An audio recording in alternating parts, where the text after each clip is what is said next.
Hello বন্ধুরা, আসসালামু আলাইকুম। আপনারা সবাই কেমন আছেন? আমিও আল্লাহর রহমতে ভালো আছি। আজকে আমি আপনাদের সামনে আরেকটা ভয়ঙ্কর ঘটনা নিয়ে এলাম। আপনাদের যদি এই সত্য ঘটনাটা যদি ভালো লেগে থাকে তাহলে সাবস্ক্রাইব, লাইক, কমেন্ট, শেয়ার করে দিয়েন। সময়টা ছিল 2012। তখন আমি ক্লাস 4-এ পড়ি। আমার আব্বু আম্মু ঢাকায় থাকতো আর আমিও আমার নানির কাছে গ্রামে থাকতাম। আমার মায়েরা 4 বোন। আমার এক খালার বাসায় আমি আর আমার নানি থাকতাম। আমার ওই খালারও ঢাকায় থাকে। আমার আম্মু খালাতো একটা বোন আছে, তো সম্পর্কে সেও আমার খালা। উনি গ্রামে থাকতো ওনার মেয়েকে নিয়ে, আর ওনার হাজবেন্ড ঢাকায় থাকতো। আমার ওই খালার মেয়ে আমার চেয়েও 3 বছরের বড় ছিল, কিন্তু আমাদের সম্পর্ক ছিল একদম বন্ধুত্বের মতো। আমাদের দেখে কেউ বলতো না যে আমরা 3 বছরের ছোট বড়। ওর সাথে আমার খুব জমতো। ঘুরতে যাওয়া, খেলাধুলা করা, গল্প করা, এক কথায় সবসময় আমরা দুজন একসাথে থাকতাম, শুধু স্কুল টাইমটা বাদে। এমনও সময় আমরা এক প্লেটে বসে খাবার খেয়েছি। আমার নানির মাঝে মাঝে আমাদের দেখে বলতো, তোদের দুজনকে একসাথে এক বাসায় বিয়ে দিতে হবে, তোরা তো একজন আরেকজনকে ছাড়া থাকতেই পারিস না। আমরা খুব হাসাহাসি করতাম। মাঝে মাঝে আমরা বসে গল্প করতাম যে আমরা কখনো কাউকে ছেড়ে কোথাও যাব না।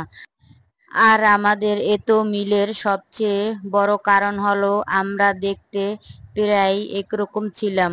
শরীরের গঠন, উচ্চতা, গায়ের রং, সব কিছু পিছন থেকে কেউ আমাদের আলাদা করতে পারতো না। আমরা দুজন কালো হওয়ায় সব সময় আমাকে বলতো, জানিস নীলু, আমাদের না কখনো বিয়ে হবে না, কারণ কালো মেয়েকে কেউ পছন্দ করে না। ওর ওই কথাটা আমার মনে এখনো গেঁথে আছে। আমি তখন হাসতাম আর বলতাম, বিয়ে না হলে হবে, আমি আর তুই সারা জীবন একসাথে থাকবো, তাহলেই হবে, আমাদের কাউকে দরকার নেই। ওর নাম ছিল সান্ত্বনা।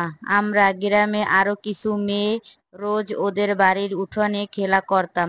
দুপুরের পর থেকে আমাদের খেলা শুরু হতো আর সন্ধ্যা পর্যন্ত খেলতাম। এই খেলাটা ছিল আমাদের প্রতিদিনের রুটিন। এক বেলা না খেয়েও থাকতে পারতাম, কিন্তু খেলাটা একদিনও মিস করতাম না। একদিন দুপুরে আমার নানি আমাকে খাওয়ার পর ঘুমাতে বলল। ওই দিন কেন জানি খাওয়ার পর নানির কথা মতো ঘুমিয়ে গিয়েছিলাম। অন্য প্রতিদিন ঘুমাতে বললে চোখ বন্ধ করে থাকতাম। যেই নানি ঘুমিয়ে পড়তো আমি উঠে দৌড়িয়ে চলে যেতাম খেলার জন্য, কিন্তু সেদিন গেলাম না।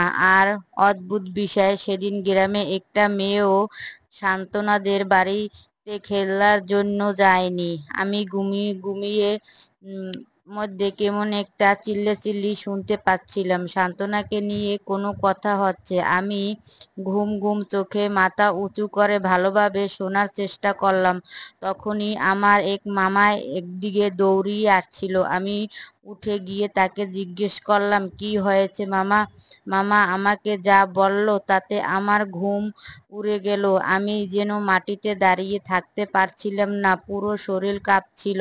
আমার কথা বলার ভাষা হারিয়ে গেল। আমি কোনো রকম দরজাটা খুলে এক দৌড়ে সান্ত্বনাদের বাড়িতে উঠানে গিয়ে পৌঁছলাম।